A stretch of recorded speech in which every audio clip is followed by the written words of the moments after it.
इस वीडियो में हम आपको दुनिया की सबसे खतरनाक और रहस्यमयी नदियों के बारे में बताएंगे, जिनमें तंजानिया की एल एनरॉन झील, अमेजन नदी, चीन की पीली नदी, रूस की खून की नदी और पुर्तगाल की ओडी एलीट नदी शामिल हैं। जानें कि कैसे ये नदियां सिर्फ अपनी खूबसूरती के लिए नहीं, बल्कि अपने जानलेवा खतरों के लिए भी जानी जाती हैं। यह वीडियो आपको न केवल इन जगहों की दिलचस्प कहानियां बताएगा, बल्कि यह भी समझाएगा कि कैसे ये प्राकृतिक अजूबे वास्तव में मानवता के लिए खतरा बन सकती है। नमस्कार दोस्तों, स्वागत है आपके अपने YouTube चैनल पर। वीडियो शुरू करने से पहले अगर आपने अभी तक चैनल को सब्सक्राइब नहीं किया है तो सब्सक्राइब कर लीजिए और घंटी के आइकन को दबाएं ताकि आप हमारी नई वीडियो मिस ना करें। तो चलिए बढ़ते हैं आज की रोमांचक वीडियो की ओर। नंबर 1, एल एनरॉन मंडुली, तंजानिया। एल एनरॉन वास्तव में डरावना दिखता है, लेकिन क्या यह वास्तव में उतना ही खतरनाक है जितना कि उत्तरी तंजानिया में यह झील दिखाई देती है?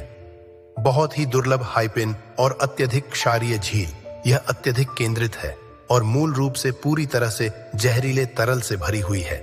वास्तव में इस लाल झील में मौजूद चीजें राजहंस को छोड़कर अधिकांश प्राणियों के लिए जहरीली हैं। लेकिन फिर आप जानते हैं कि उन पक्षियों पर वास्तव में कैसे भरोसा नहीं किया जा सकता है।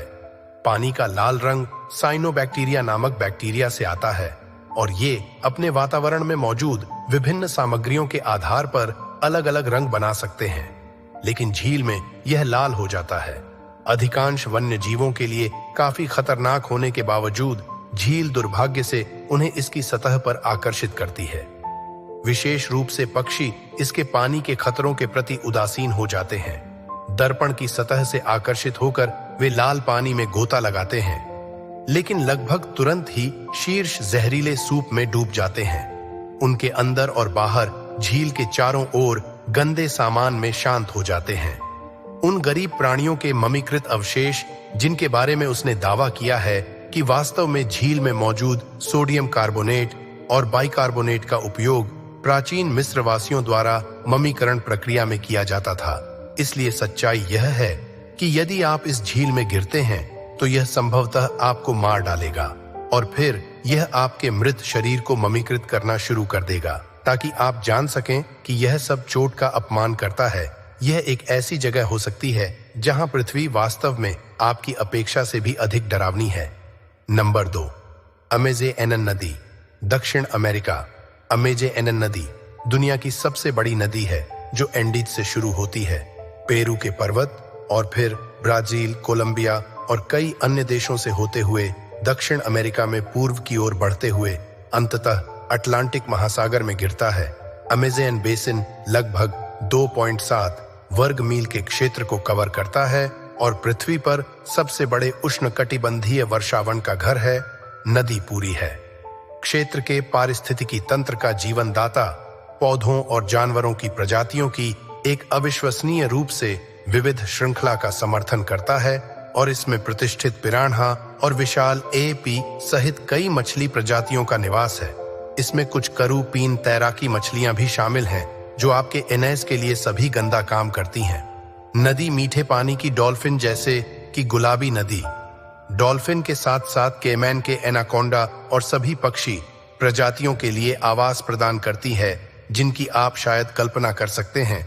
यह उन स्वदेशी लोगों के लिए परिवहन और व्यापार का केंद्र भी है जिनके पास मछली पकड़ने के लिए पीने के पानी का मुख्य स्रोत है और कई वर्षों से भोजन उगाने के कारण एपिक नदी को वनों की कटाई, प्रदूषण और जलवायु परिवर्तन सहित कई खतरों का सामना करना पड़ रहा है और कृषि के लिए भूमि की कटाई और खनन के कारण महत्वपूर्ण निवास स्थान की हानि हुई है और कई लोगों के जीवन के तरीके सहित कई स्थानों और जीवित चीजों को नष्ट कर दिया है।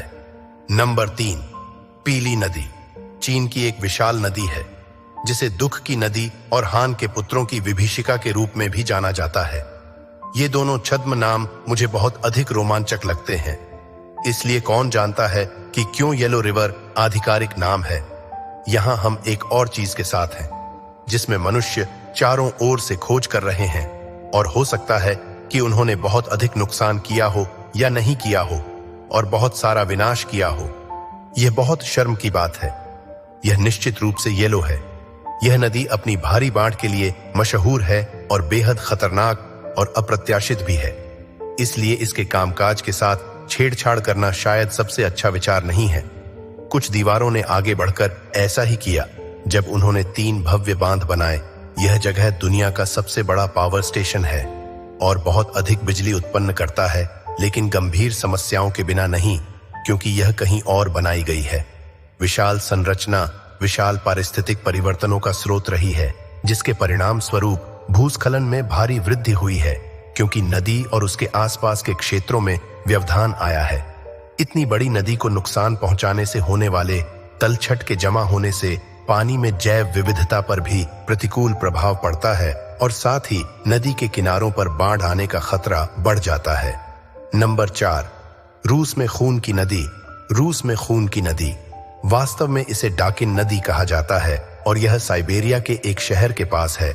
यह नदी 2016 में काफी शर्मनाक तरीके से सुर्खियों में आई थी, जब अप्रिय तस्वीरें और वीडियो ऑनलाइन सामने आए थे, जिसमें दिखाया गया था कि कैसे इसका पानी चमकीले रक्त लाल रंग में बदल गया था, जिससे नदी का नाटकीय मलिनीकरण हो गया था। यह पास के निकल प्रसंस्करण संयंत्र से रासायनिक रिसाव का परिणाम था, जिसका स्वामित्व नोरेल निकल के पास था और जो निकल और पैडियम के दुनिया के सबसे बड़े उत्पादकों में से एक है। यह रिसाव एक रोकथाम तालाब में उल्लंघन के कारण हुआ। इससे जहरीले कचरे की एक धार निकलेगी। नदी में लोहे, निकेल और तांबे जैसी भारी धातुओं का शामिल होना पूरी तरह से घृणित है और मूल रूप से निकटवर्ती क्षेत्र में सभी जीवित चीजों के लिए एक पूर्ण आपदा है। पर्यावरणीय तबाही ने स्थानीय समुदायों और पारिस्थितिकी तंत्र पर प्रभाव के बारे में उचित मात्रा में आक्रोश पैदा किया है। रूस में अधिकारी जांच शुरू करेंगे। घटना में और कंपनी को प्रदूषण में अपनी भूमिका के लिए आलोचना और कानूनी नतीजों का सामना करना पड़ा, जो स्पष्ट रूप से पर्याप्त नहीं है, यह देखते हुए कि घटना कितनी घातक थी। रासायनिक रिसाव से होने वाले नुकसान को साफ करने और कम करने के लिए कुछ प्रकार के प्रयास किए गए थे। हालांकि पूर्ण दीर्घकालिक पर्यावरणीय प्रभाव की सीमा हर किसी के लिए एक पूर्ण चिंता का विषय बनी हुई है और संभवतः आने वाले कई वर्षों तक खुद को भयानक तरीकों से दिखाना जारी रखेगी। नंबर 5, ऑडी एलीट नदी। एक ऐसी जगह है जिसे लोग वैसे भी पसंद करते हैं। एक तस्वीर के कारण इसे ब्लू ड्रैगन नदी के रूप में भी जाना जाता है। जलमार्ग को ऊपर से लिया गया था, जिसमें उसका बेहद नीला और आकर्षक प्रकार का आकार दिखाई दे रहा था। बाकी नामकरण प्रक्रिया अच्छी तरह से स्पष्ट है, अन्यथा आप जानते हैं कि इस नदी के बारे में रिपोर्ट करने के लिए बहुत कुछ नहीं है, या यहां तक कि विचित्र भी नहीं है कि यह किस क्षेत्र में स्थित है। दक्षिणी पुर्तगाल और यह प्रकृति प्रेमियों और बाहरी उत्साही लोगों के लिए एक लोकप्रिय गंतव्य है। नदी कुछ कठिन पहाड़ों से निकलती है और फिर दक्षिण की ओर बहती है और अंततः कास्त्रो मारिम शहर के पास एक अन्य नदी में मिल जाती है। अपने पाठ्यक्रम के साथ यह रोलिंग हिल्स, ऑलिव ग्रोव्स और छोटे गांवों से होकर गुजरती है। सुंदर दृश्य और मछली पकड़ने के लिए बहुत सारे अवसर। तो दोस्तों, अगर आपको ये वीडियो पसंद आई हो तो इसे लाइक और शेयर जरूर करें, और अगर आप ऐसी ही वीडियो देखना चाहते हैं तो चैनल को सब्सक्राइब करें। कमेंट में हमें बताएं कि आपको ये वीडियो कैसी लगी और अगली बार आप किस तरह के वीडियो देखना चाहेंगे। जुड़े रहिए हमारे साथ, क्योंकि हम आपके लिए लाते हैं ऐसे ही रोमांचक कंटेंट। धन्यवाद।